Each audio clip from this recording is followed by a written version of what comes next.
traveller, and welcome. Today we have another surprise. In the mail I received a macro lens. Now just to be clear, this is less of a review and more a look at macro photography and this mammoth lens. And I'm giving you a fair warning, you're going to see every cliche macro shot you could possibly think of. So have you ever owned a macro lens? If you haven't, you may want to consider it. So let's start by looking at the Sigma 150mm 2.8 lens. The lens is massive and is very solidly built. It feels like a metal construction with a hard-wearing flocking coating on the outside. It kinda looks like it's a military grade lens. Staring down the barrel is like looking into a black abyss. And it's heavy. When I screw it onto my Canon 5D Classic, it makes it feel like a toy camera in comparison. It's a very different feel when you have a large heavy lens strapped to a DSLR body. It feels pro. Before this, I've only really used fast 50s and small wide angle lenses, so putting a macro specific lens on is a very different experience. It's got a slower, gracious focus on it. However, this could just be due to a lack of my experience, but I didn't really mind. Macro photography, I believe, is a slower pace and more deliberate style of shooting anyway. Instantly you're sucked into an infinite miniature universe where everyday items become vast planets of discovery. It's really fun, and I noticed that you start to get back into that naive wonder that you got when you first picked up a camera as a kid. The world looks different through a lens, as if a whole other life was happening around you that you were just too busy to ever notice. It's very addictive to say the least. And married with the Canon 5D Classic that has some amazing colours, it's a great combination.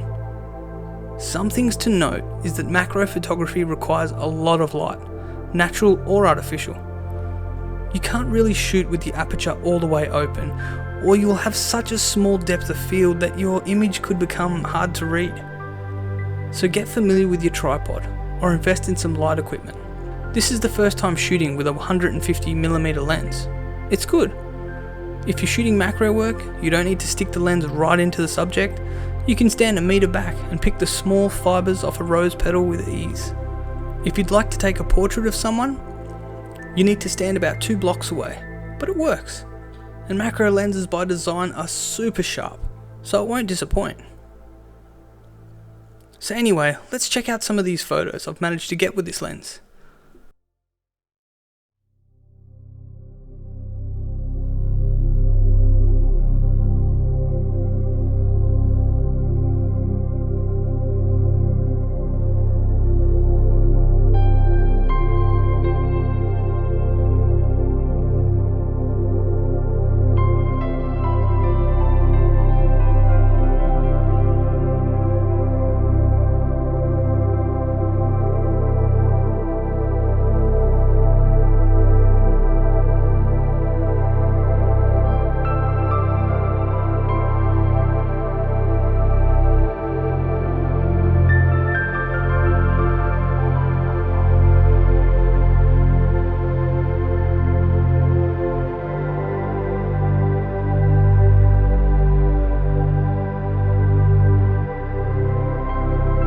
So I just wanted to make this video to have a really quick look at this lens and give you a bit of a thought of what a macro lens can do. I found it really enjoyable. Macro lenses are lots of fun to play with.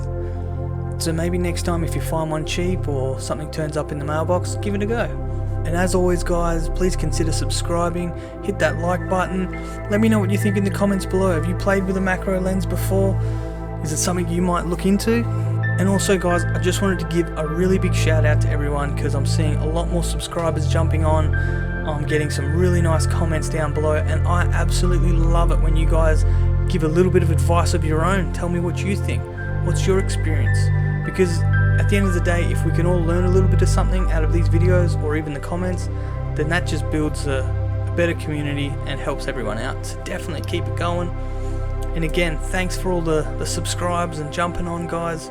Let's keep moving forward with this. And like always, catch you on the next one guys.